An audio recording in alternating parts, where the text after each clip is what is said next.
डुम्रेबेसी हिमात नगरपालिका वडा नम्बर 1 को डुम्रेबेसीमा घिरिङ गाउँपालिका वडा नम्बर 2 चापकोट जोड्ने पुल। यो खोलाको नाम समाधि खोला।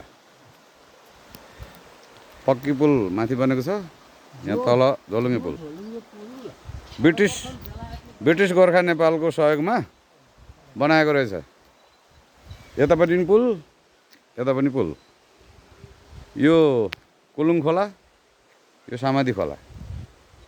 अनि यहाँ 2012 सालमा बनेको ठाँटी, बगैँचा, पुल सबै संरचनाहरू रहेछ।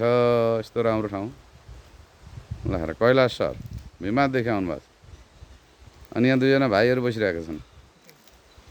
यहाँ यदु सर आउनुभएको छ खैरेन्टार तनहुँबाट लोकल टुरिस्टको रूपमा देश दर्शन। यस्तो रमाइलो ठाउँ छ कि यता पनि खोला छ, यता पनि खोला छ, यता पनि पुल छ, यता पनि पुल छ, यता बगैँचा छ, यता ठाँटी, यता पौवा, यता आँप। ल हेर पानीको धारो यहीँ। क्या मजा छ। सोह्र जाने बाटो कतापट्टि हेर सर? ए ल धन्यवाद।